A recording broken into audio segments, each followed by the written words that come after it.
Do you want to read? Do you want me to read? Sorry. Chapter 9, the end of your life drama.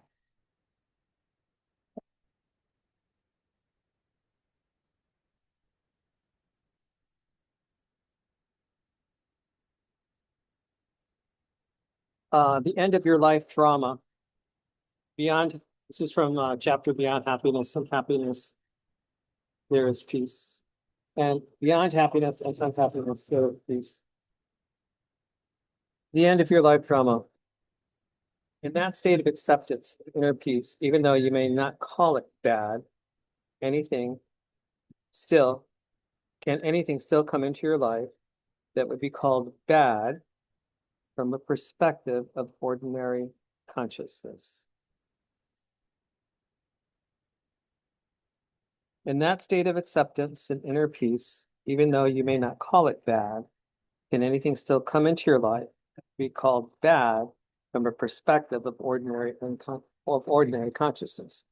Most of the so-called bad things that happen in people's lives are due to unconsciousness. They are self-created, or rather ego-created. I sometimes refer to those things as drama. When you are fully conscious, drama does not come into your life anymore. Let me remind you briefly how the ego operates and how it creates drama. Ego is the unobserved mind that runs your life when you are not present as the witnessing consciousness, the watcher. The ego perceives itself as a separate fragment in a hostile universe with no real interconnection to any other being, surrounded by other egos, which it either sees as a potential threat or which it will attempt to use for its own ends. The basic ego patterns are designed to combat its own deep-seated fear and sense of lack. They are resistance, control, power, greed, defense, attack. Some of the ego strategies are extremely clever. What? Was that you pounding on the phone? No. It was something out in the street, honey. Oh. It's not a ghosty. They are resistance, control, power, greed, defense, attack. Some of the ego strategies are extremely clever, yet they never truly solve any of its problems, simply because the ego itself is the problem. When egos, Can you read that last sentence one more time? the basic ego patterns are resistance, control, power, greed, defense, attack. Some of the ego strategies are extremely clever, yet they never truly solve any of its problems, simply because the ego itself is the problem. Like a kingdom divided against itself. Yeah. When egos come together, whether in personal relationships or in organizations or in institutions, bad things happen sooner or later. You mean life? Like right now. Drama. Wait, what? Drama of one kind or another in the form of conflict, powers or problems, power struggles, emotional or physical violence, and so on. This includes collective evils such as war, genocide, and exploitation, all due to masked unconsciousness. Furthermore, many types of illness are caused by the ego's continuous resistance, which creates restrictions and blockages in the flow of energy through the body. When you reconnect with being and are no longer run by your mind, you cease to create those things. You do not create or participate in drama anymore.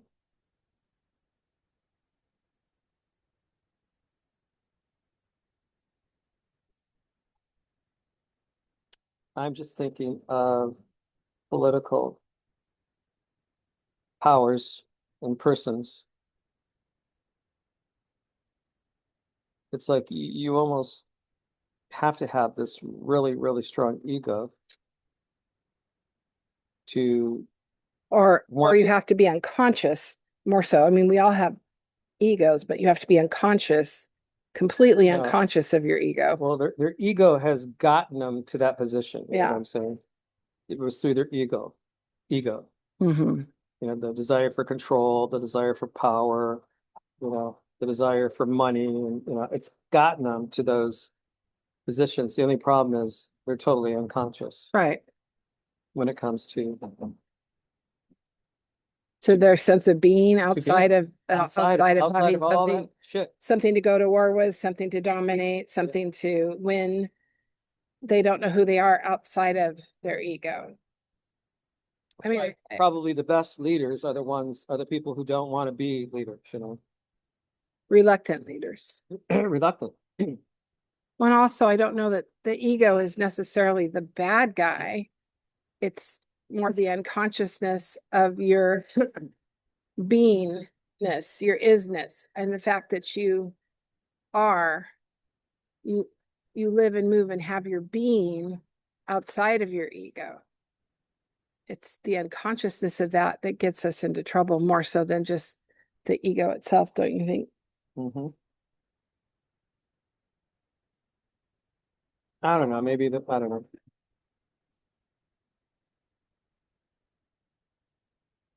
Because the ego,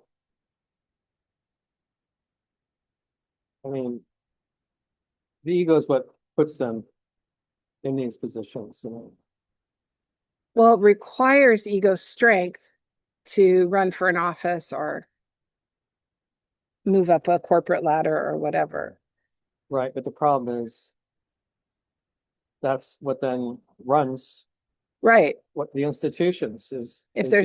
If there's not something beyond your ego, then you're going to do damage. Yeah. If it because it's all about self-perpetuation, Right. creating drama, needing a battle to win, needing a population to other, because that's where the ego lives. So for it to be ego driven, it has to be totally unconscious of the value of just existing. Because as soon as you realize the value of just existing, your ego doesn't have a place anymore. It has to defer to other people that also exist and live and move and have their being. Wherever two or more egos come together, drama of one kind or another ensues. Wherever two or more gathered in ego's name. But even if you live totally alone, you still create your own drama. Mm-hmm. When you feel sorry for yourself, that's drama, self-pity. Right? Yeah. When you feel guilty or anxious, that's Mm. drama.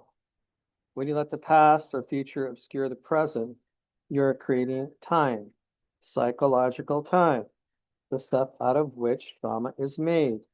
Mm. Whenever you are not honoring the present moment by allowing it to be, you're creating drama.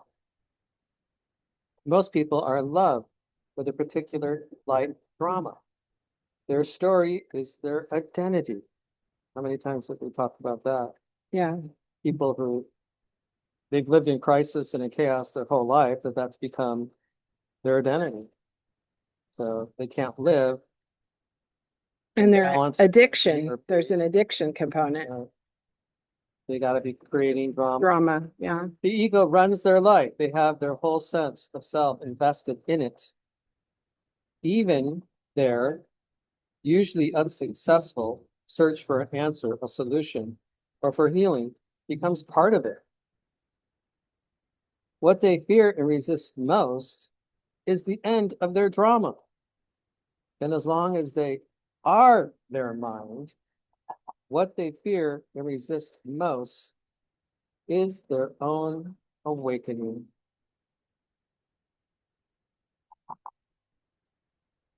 Wow.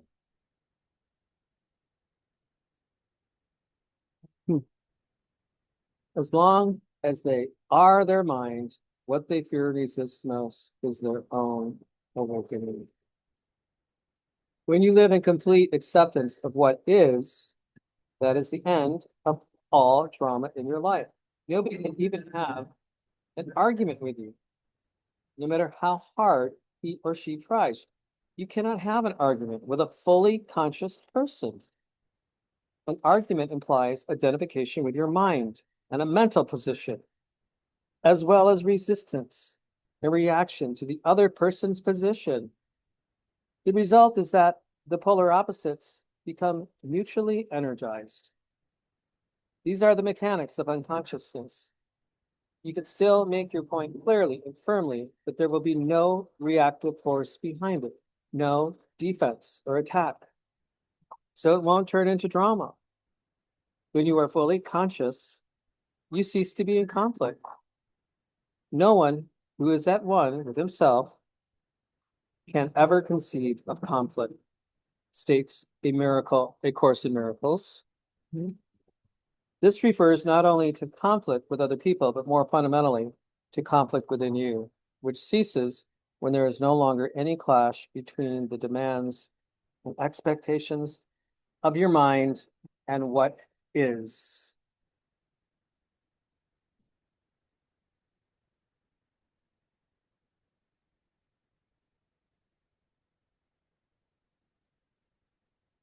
So can I ask a question that's theoretical?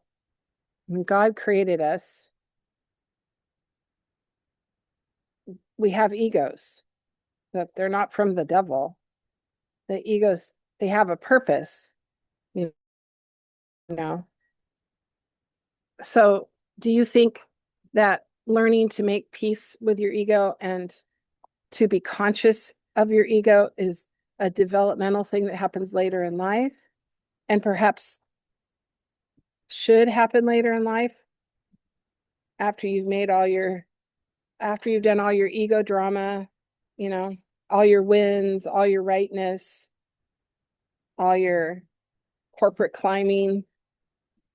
Like, how much do you think of it not as good or bad, but as developmental with the ego?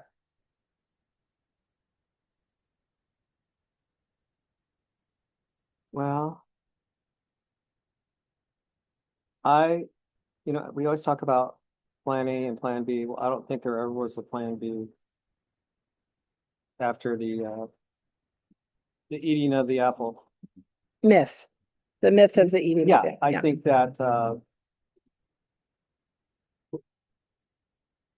And myth, Joseph Campbell myth, not myth, lie myth. But yeah. but as for them to grow, for them to come to this consciousness and this awakening, you almost have to have a crisis. You almost have to have a failure and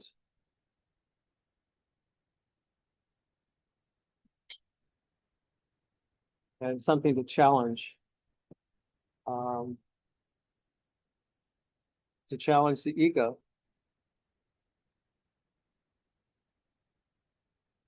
It's funny because I'm starting to see life as story, and you need to have a conflict, you need to have a crisis, you need to have a problem to solve in every story, a maiden to rescue, an enemy to fight. Like it's almost like we were storied, that we are these stories, and we require our prodigal moment or our elder brother moment or both. We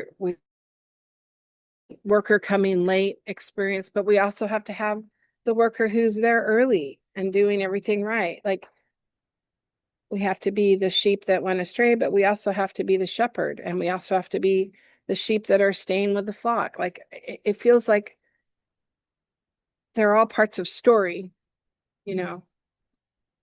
Odyssey, the hero journey. What's that? Do you know what fell? The card table. Oh, okay. Scared me. It's windy today.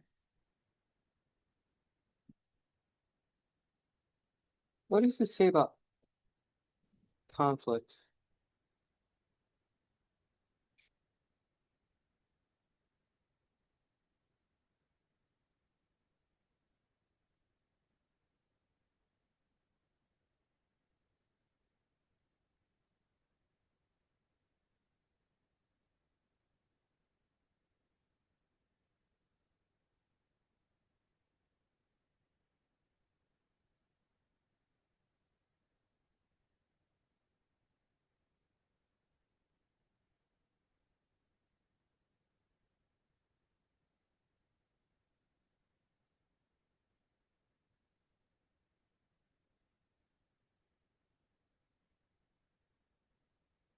So, Okay.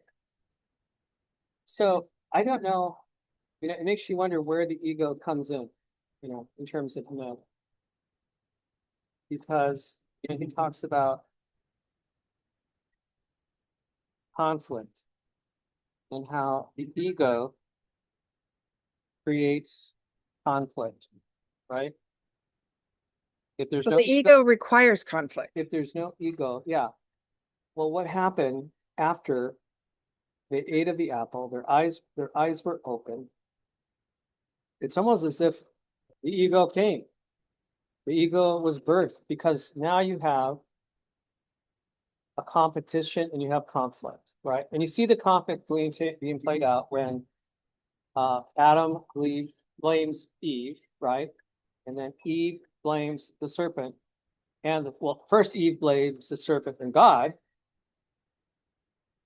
And then Adam believes, I'm not getting this right, but then Adam blames Eve, and then he blames God for creating Eve, right?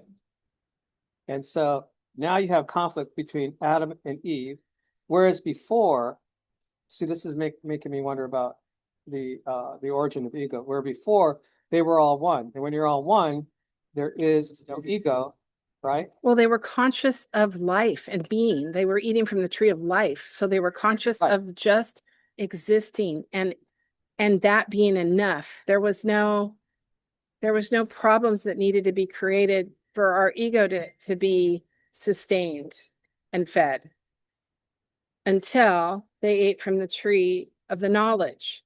And that's where the ego comes in. Right, wrong, left, right, good, bad. And it comes even before that when the serpent. Yeah, that's it. Okay, the serpent could be the ego, because the serpent tells me, says, hey, do you want to know like God? Do you want to know like God? As if they were missing something, you know? And then So he then he does, reappeared in the Job narrative and he reappeared in Jesus' temptation narrative with the same exact conflict seeking, it's right. seeking a conflict, seeking a solution that Which that all was of it is derived, ego comes from the driven. ego. It's all ego driven. It's all consciousness driven, but yeah, So it makes me wonder then, or unconsciousness driven rather. that's when the ego appeared. And what did they do? They felt sorry for themselves. Where do you get self-pity? Self-pity comes from the ego, right? You feel bad. Well, you have to protect it. You have to defend it. You have to massage it. All the words we give for ego. You have to You have to you hide. have to win. You have to hide And it's interesting that he because you've been said found out. what Your ego's been found out. it's interesting that he proposed that you can be like God Mm-hmm. instead of realizing they were already one with God. You're already one with. So it's actually taking a step backward and seeing your separateness from God, which I imagine like a child that says no for the first time, that developmentally that's almost necessary. I mean, But you look at there's a metaphor in the Bible about the unweaned child. The love of an unweaned child is a love that's true because it's not contingent upon sustenance. It's loving because you're other and I see you and I love you.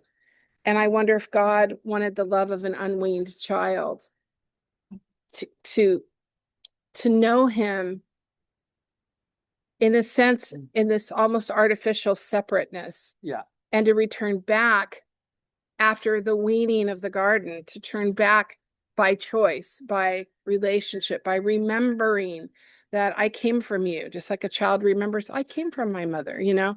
Like, I wonder how much of that was both unfortunate and necessary for relationship, for development, for um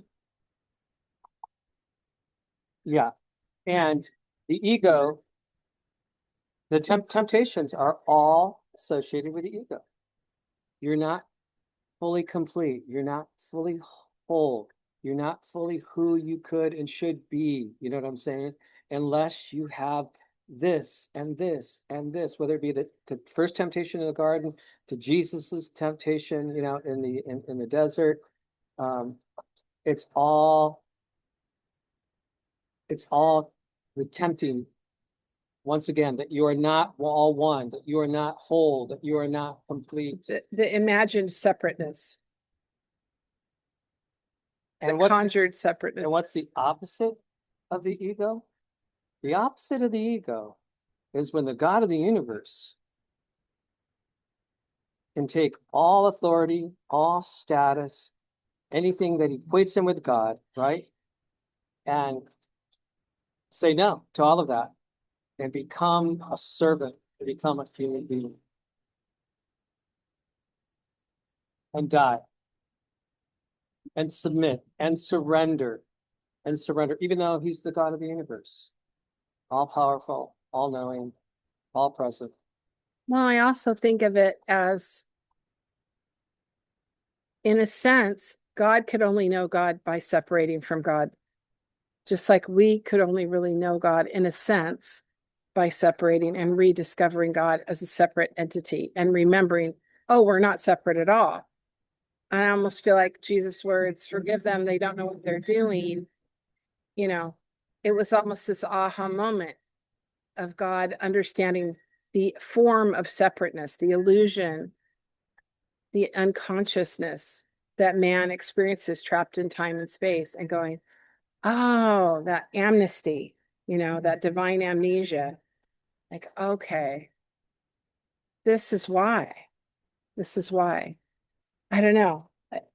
It could be just a story I made up in my head, but God as learner. What is that? Problematic theology? And who did he have most conflict with? The church, The people with the biggest egos. the church and the politicians. And he was a threat because he was a threat. Threat what? To their egos, to their power, to their Because control. he wasn't arguing, he wasn't joining in. He didn't have to. You know what I'm saying?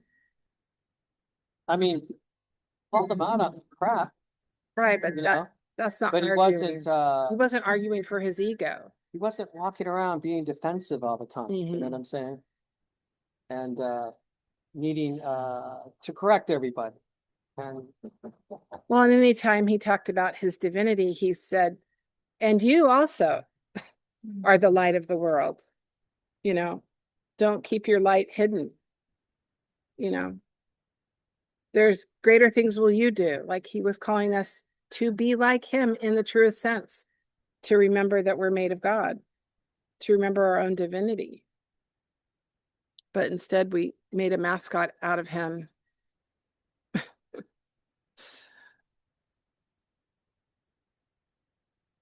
you know, it's interesting. Yesterday, you know, you kept asking me, are you bothered that nobody's coming? Are you bothered, you know? And I had already made the decision not to let my ego get in the way. Well, you got very upset at the last party. Yeah, I know. So I was just feeling protective of you. But I was like, I'm not going to let my ego get in the way. And whoever comes, those are the people who need to come. And we'll just end up spending quality time with them. Well, and that's As what we opposed did to having 20 or 30 people. when we were at Christ the King, or what was the church? We met in the afternoon and we'd have a little party after at 4 o'clock every day or whatever, after like a barbecue and nobody came except the people that really wanted to come. And it was always so awesome when they would come, you know. The important people did never want to come, but the people that did come, they wanted to be there and they wanted to. Exactly. In the truest sense, you know? Yeah.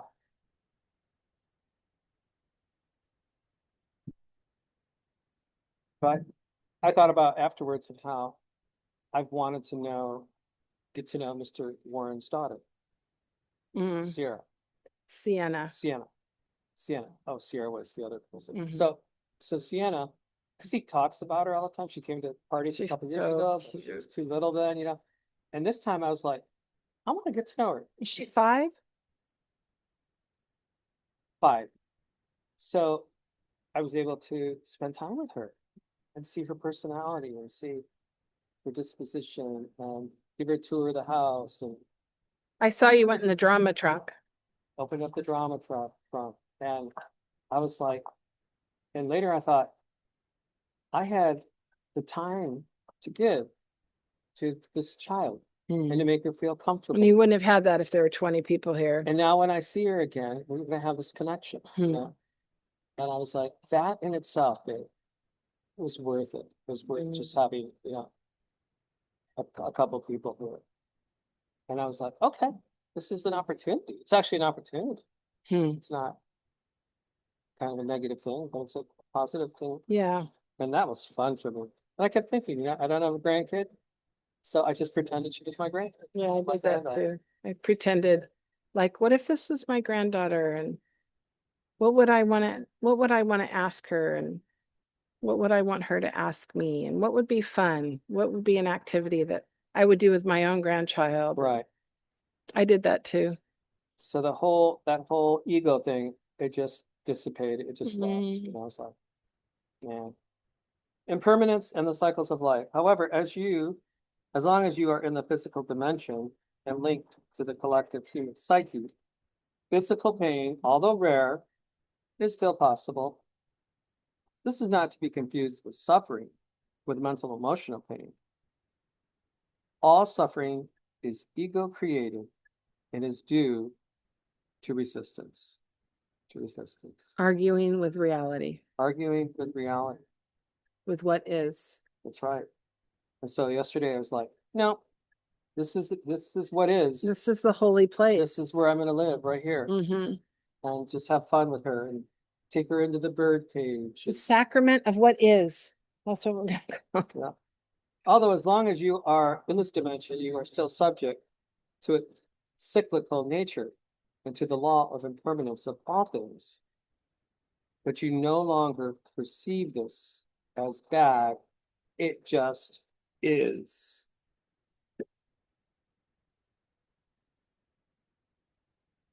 It's funny because I read Byron Katie's Loving What Is like in 1998, and I didn't understand it the way I understand it now. And I wonder how much of it, again, has to just be lived out, Yeah.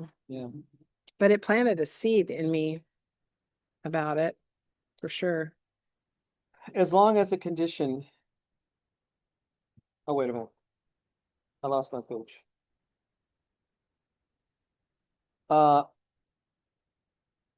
through allowing the isness of all things, a deeper dimension underneath the play of opposites reveals itself to you as an abiding presence, an unchanging, deep stillness, an uncaused joy beyond good and bad. This is the joy of being, the peace of God. On the level of form, there is birth and death, creation and destruction, growth and dissolution of seemingly separate forms. Seemingly. Seemingly separate forms. This is reflected everywhere in the cycle, in the life cycle of a star or a planet, a physical body, a tree, a flower, in the rise and fall of nations, political systems, civilizations, and the inevitable cycles of gain and loss in the life of an individual. Those are all the forms, huh? There are cycles of success when things come to you and thrive, and cycles of failure when they wither or disintegrate, or you have to let them go in order to make room for new things to arise or for transformation to happen. If you cling and resist at that point, it means you are refusing to go with the flow of life, and you will suffer. Yeah, whenever you fight with reality, you lose. Yep. Is what Byron Katie says, putting it back in ego terms. You're going to lose. You're going to lose every time. It is not true that the up cycle is good and the down cycle bad, except in the mind's judgment. Growth is usually considered positive, but nothing can grow forever. If growth, of whatever kind, were to go on, it would eventually become monstrous and destructive. Dissolution is needed for new growth to happen. One cannot exist without the other. When I hear the word dissolution, I think of deconstructing, I think of disorientation. There always has to be, Walter Bergman, you start with orientation, move to disorientation, then you move to new orientation. But the dissolution, the disorientation, it's a part of the cycle, and it has to happen. The good, the bad, and the ugly. One cannot exist without the other. The yin and the yang. Well, dissolution is needed for rebirth, too. Yeah. The down cycle is absolutely essential for spiritual realization. You must have failed deeply on some level or experienced some deep loss or pain to be drawn to the spiritual dimension. That's that suffering we pray for people that brings them wholeness, but not too much suffering. Like when we go, Lord, allow suffering just enough to, that strange dark prayer to. I think of Rob Holmes, the comedian. I think Pete Holmes, the comedian. I think of with his divorce. I think of all of the monks who started orders. How they came from debauchery and hedonism. Sorry, it's just such an old-fashioned word. Debauchery. They had to come to a crisis. Yeah. They had to come to the end of themselves, to have this enlightened experience, this salvation when the tragic sense of life showed up, It was the impetus. Yeah. For new birth, for new growth, for transformation. Or perhaps your very success became empty and meaningless, and so turned out to be failure. Failure lies concealed in every success, and success in every failure. Read that one more time. Failure lies concealed in every success, and success in every failure. I love that quote. In this world, which is to say, on the level of form, everybody fails sooner or later, of course, and every achievement eventually comes to naught. All forms are impermanent.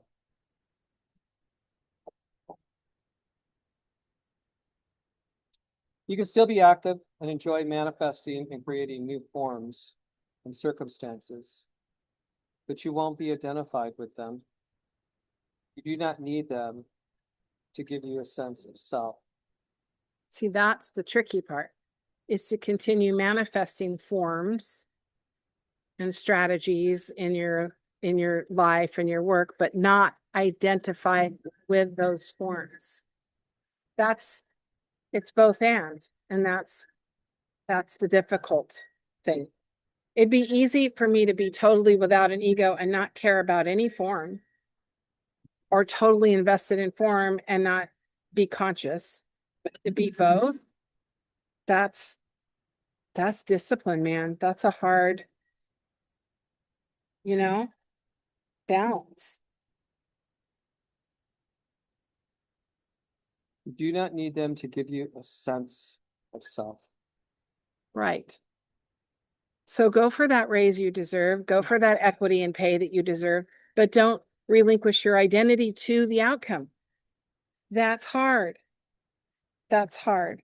They are not your life, only your life situation.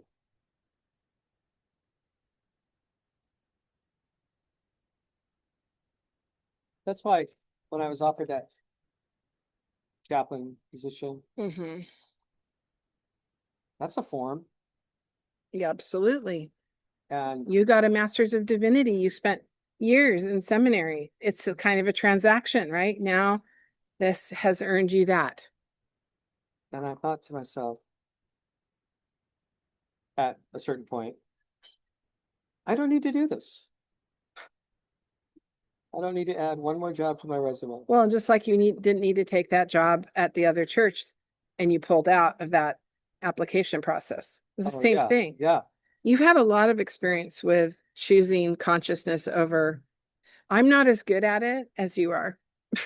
All these forms coming my way and being tempted, because that's the ego. Mm-hmm. Ego's like, oh man, $75,000 a year. Oh man, chaplain. And Validation, validation. external validation. And that's the part of your life where you've built up your ego and now you relinquish the ego. You don't need to build up the ego anymore because to add all these different forms to your life. It's like, no, I don't have to do that anymore. You had a lot of opportunities for that kind of growth, didn't you, babe? Don't. This is a line I want to end on unless you want to do much more. I don't want to do anymore. Okay, line I want to end on, just want to read one more time. Failure lies concealed in every success, and success in every failure. Read it again. Failure lies concealed in every success, and success in every failure. Talk about paradox. Namaste, everyone. Namaste.